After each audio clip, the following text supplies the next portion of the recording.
The beatdown archetype has always been an interesting archetype in the Pokemon trading card game, however it has had its fair share of struggles. Usually, it just means the decks are a little bit too linear. However, recently we've seen the rise of the beatdown archetype, and that's mainly been carried by Gholdengo. Gholdengo has been a great deck for a while now since the Worlds format, because it finds itself taking some really good matchups into the top decks, such as Gardevoir, Dragapult, and Grimmsnarl. And these were the main decks that you had to look out for going into the World Championships. And right now, the deck is still very well positioned. If we take a look at Gholdengo right now, just on the online meta, it has the second highest win rate out of any deck in the top 10, and it is the most played deck as well. So the deck is definitely still alive and kicking, and obviously this is thanks to another version of the deck. The thing is, Gholdengo has three primary ways to play it. The first one is the more so standard list. It is just your Energy Surge Pro, and you play the Genesects, and it's just straight Gholdengo, nothing crazy, as consistent as possible. And then the second version is, I'd say, the Joltik box Gholdengo, which we can see it down here as it is technically its own deck down here. And then the third version, which would be the new version, would be the Solrock Lunatone version. This helps out a lot as you have a decent one prize attacker, especially in the early game. You don't have to attack with Gholdengo, which is super nice, and you can kind of just rely on your Solrock and Lunatone to draw you cards and also take out Pokemon such as Badoo, such as Dreepy, such as Routes, other opposing Gimmighouls, and yeah, just a really good attack overall. However, I don't think Gholdengo is the deck that benefited from this engine the most. There is a deck, I think, that people are incredibly surprised to see in the top 10 right now, and it has the third highest win percentage, only behind Grimmsnarl, Frostlass, and Gholdengo, and that deck being right over here, 52.7% win rate. We have Ceruledge. Ceruledge is a deck that has been around for a while. It's not like it's a brand new deck. The deck was around for a bit, and it had some hype when it first released. However, the deck definitely fell off because it was just very, very linear. It didn't have the draw power that Gholdengo had. You had to have liabilities in play, such as Squawkabilly and that kind of stuff, and it just kind of hurt the deck. The deck wasn't great. However, there are, I'd say, three main things going for the deck right now. Well, the first one is that it's not as easily countered as Gholdengo. And that's for two main reasons. One, it doesn't have an ability. No ability is super strong because it means it doesn't just lose to the Fighting Ogerpon, which is super nice. And Fighting Ogerpon is one of the main ways you counter decks like Gholdengo, these beatdown decks. Another thing is that it doesn't rely on getting energy out of the bin. That means it's not weak to Toedscruel. Right, Toedscruel is another card that we've seen being teched in for the beatdown matchups because it really helps when your opponent is trying to use Superior Energy Retrieval, getting an energy bin. They can't do that. When they're trying to use Night Stretch to get Pokemon or energy cards out of the bin, they can't do that. So it avoids both of these really disruptive things that usually hurt the beatdown archetype. And you might be thinking, okay, but what are the other two things? Well, this deck, I think, has the best beatdown way of abusing the prize raise. If we take a look at one of the lists right now, most lists look very similar, if not identical. The lists, I think, are very clean. This deck just looks consistent, it looks solid. You have your Squawkabilly in case you have a slow start. You have Turo as well to get rid of your liabilities such as Squawk and Fezandipity. You also have Carmine, which means you don't have to worry about going second. Obviously going second isn't horrible. You do want to go first, however, that you can evolve into your Ceruledges. However, this is definitely not as bad as it used to be, and we'll get to that later, because the main thing I want to talk about right now is the prize manipulation. So when you look at Ceruledge, you don't think this deck would have any really good prize manipulation. And what I mean by prize manipulation is, let's say, Dragapult with Dusk Noirs can manipulate the prizes and, you know, give itself access to Counter Catcher and then be able to use cards like that it wouldn't be able to otherwise without the Dusclops and Dusk Noirs. Same as Charizard, maybe it's another good idea, or a good example of prize manipulation. That deck has Dusk Noir and has access to Briar and is able to get into Briar whenever it really wants to by activating multiple Dusclops or Dusk Noirs to give your opponent prize cards, and then you have access to Counter Catcher plus Briar usually to close out the game. This deck doesn't really have that, but what it does have is Briar over here. But you might be thinking, Briar in a deck like this, it might not be as good, because what happens if your opponent just takes a one prize in the beginning of the game, like an unevolved Charcadet, and then from there just keeps killing Ceruledges or like a Squawkabillion Affairs, right? They're going to go 1 and then 2, 2, 2, or 1, 2, 2, 1. And then you completely avoid being able to use the Briar because your opponent has taken the 1 prize card, and now they're going to be on odd prizes the entire game because they're going to go down to 5 prize cards, then 3 prize cards, then 1 prize card, and then finish the game, obviously. So how can we avoid that? Well, we can avoid that by simply using this ace spec over here, Legacy Energy. Legacy Energy is incredibly strong because, one, if we attack with Solrock in the beginning of the game, that means our opponent takes 1 prize card off the Solrock. And then obviously we're trying to avoid that 2-2-2 prize mapping because obviously our prize cards will always be odd in this entire scenario. So how can we avoid that? Well, that's by on our first Ceruledge, or yeah, basically on our first Ceruledge. We can do it on our second Ceruledge, but usually you want to do it on your first Ceruledge.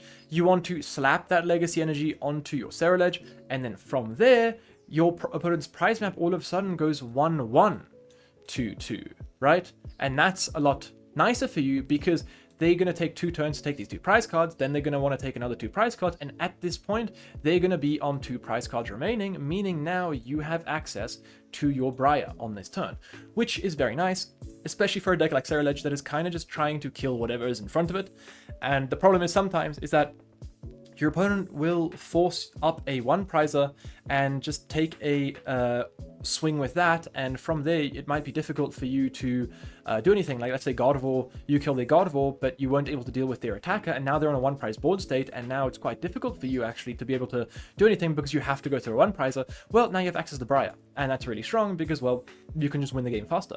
So now for you, you're able to go for that 2-2-2 prize map a lot more often, or even a 1-2-3 prize map, because you can take a early knockout with a Solrock onto something like a Dreepy or a Routes, then you can take a knockout onto a Pheasantipity, Dragapult, or Gardevoir, and then your last 3 prize cards can be also another 2 prizer, thanks to Briar giving us 3 prize cards there. So these 2 cards open another layer of the deck that I think is very strong, and is something that Gholdengo doesn't have. Gholdengo's only like prize manipulation is actually attacking with Solrock and attacking with the what was it called? The Scissor, but the Scissor is a stage 1, and it's just not as good, or the baby Gholdengo, and it's also just not a great use of a card. You'd rather want to draw cards than evolve into those things.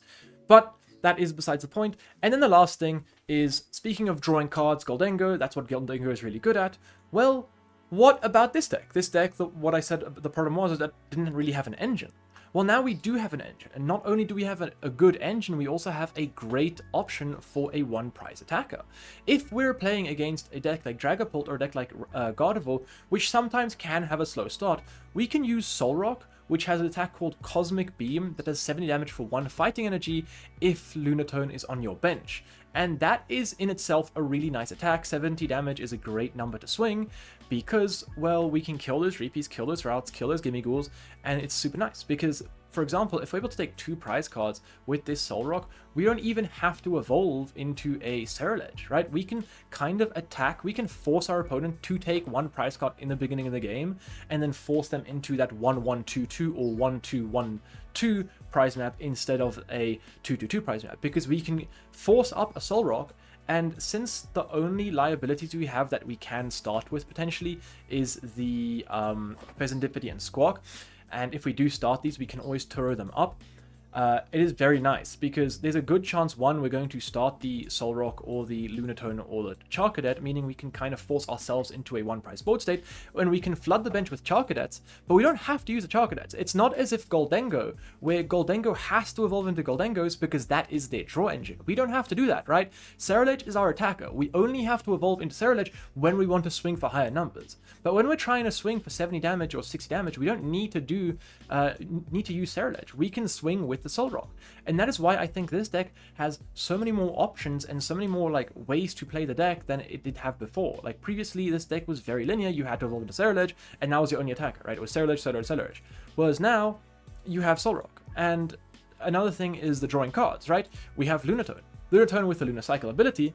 Once during a turn, if you have Solrock in play, you may discard a basic fighting energy from your hand in order to use this ability. If you do that, draw 3 cards. And this is incredible, right? +3 is great because not only are you getting +3 cards, you're getting +1 energy in the discard pile, right? And this deck's entire like identity is getting energy into the discard pile. That's how we play so many energy, right?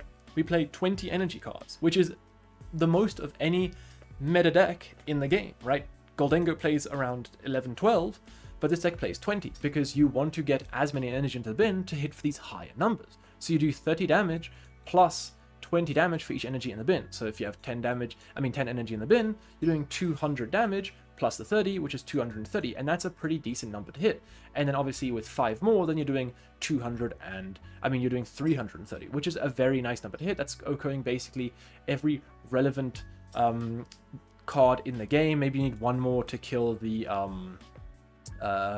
Mega Lucario, and that's another thing, right? This deck trades very favorably into these mega decks. If megas ever become really relevant, which I'm pretty sure they will, Ceruledge has a great answer to them, because you can use Briar on a mega to take 4 prize cards, and now in the beginning of the game you can use Solrock to just take 2 early prize cards on baby Pokemon and then close the game out with a fat Ceruledge Briar play, right? And not only that, Legacy Energy helps you out with a lot of things. Let's say you do start with a Pheasantipity and your Turo's prize. We can slap Legacy Energy onto our Pheasantipity, and that is now a 1 prize, which means they're never really going to want to kill the Pheasantipity. They're rather going to go for our Ceruledges, which means we're going to get a free +3 whenever they take a knockout.